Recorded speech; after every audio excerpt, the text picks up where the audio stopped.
tasked of presenting an update on the most pressing topic of the millennium as we rocket past 400 parts per million into a blaze new world with rising momentum. Humanity's next, really last final chance to take action is the COP21 Climate Summit in Paris, where world leaders will gather again to establish whether or not humans wish to keep inhabiting this planet. We've heard scientists predict an Earth that's unlivable. We've heard skeptics galore and Al Gore from the realm of the political. But will religious figures with their faith in miracles support the scientific principle or side with the cynical?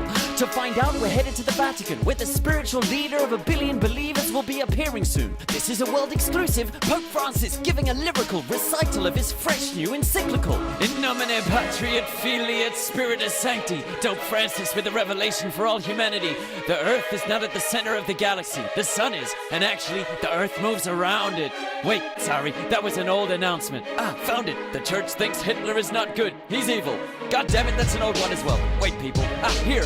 Man-made climate change is no myth. It's real. The Pope has chosen to speak out on the climate. Fratelli e sorelle, the apocalypse is upon us. If you still want to get to heaven on the day of judgment, heed my revised list of the new 10 commandments. Thou shalt emulate my namesake, Saint Francis of Assisi. Hang out with all creation, animals, plants, and seaweeds. Thou shalt value the earth more than money and wealth. Turn not this planet into an immense pile of filth. Thou shalt have a revolution to avert smoggy darkness, and rely not on the magic of technology or the markets. Thou shalt see water as a holy human right that shall not be profited of, polluted, or privatized. Thou shalt maybe consider generations not born yet in all decisions regarding use of resources, like drilling the Arctic, destroying the reef and Amazon forests, causing the sick mass extinction of the planet's fauna. Thou shalt transition as rapidly as possible to renewable energy and divest from fossil fuels. Australia, that means wind and sun rays coming down. Cutting down trees and burning them doesn't count. Thou shalt modify thine own personal frickin' lifestyle. Be not wasteful and diligently recycle. Move thyself away from consumerism. A new frame of mind. Get AFK. Talk to people on the train. Ride a damn bike. Thou shalt heed the cry of the poor of the world, for it is they who are already getting screwed by climate change and who have least blame for tainting ocean and land. Eco-justice and people justice shall go hand in hand. Thou shalt be united with the conviction strong that we are a single human family. We are one. With these new commandments, we can save the planet. Go forth, Christians, Catholics, infidels, all humanity. Make it happen.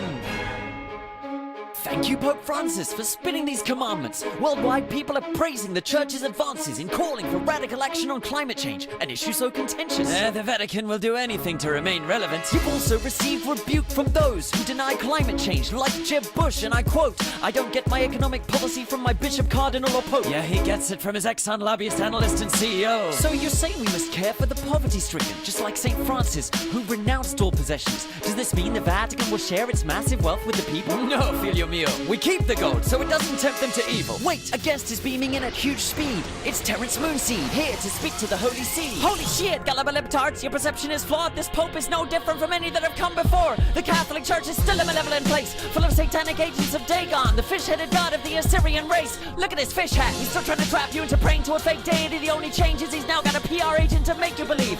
Why else would he be attempting to foist climate change on everyone? We all know that's just a false face of the deadly Agenda 21, the UN's tyrannical plan to use environment ethics to reduce the global populace through microchips and eugenics. But Terrence, I am against population control. You are? Condoms, abortions, and homosexuality are all abominations for the Vatican. We want to have more children, not limit them. You want more children? We all know why, you monstrous deviant. Wait a minute. Since overpopulation is a key cause of emissions, why not support liberating women and giving them control of their fertility? Wouldn't that be the best policy to reduce not just climate change, but also poverty? Look, I said hear the cry of the poor, not end it. If the poor became rich, we'd have even more polluting consumers to contend with. But that seems like a massive contradiction in your— Have faith. The Lord works in mysterious ways. Amen. Vale.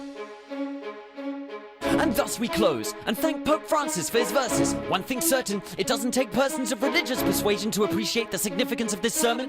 The battle occurring over climate change is first a battle of hearts and minds, and for better or worse, few entities on earth have sway over as many minds as the Catholic Church. Some think this ironic and absurd. Why heed the word of an archaic, passé, conservative institution barely emerged from a dark age? True, but doesn't that description equally apply to our own way of clinging to a bygone era's outdated perception of humanity's actual place in the fabric of the planet we live on? Which raises one key final question. Is this all just another empty pious vision? Or could religion for once inspire a worthy mission to go forth into the world and change not the climate, but the system?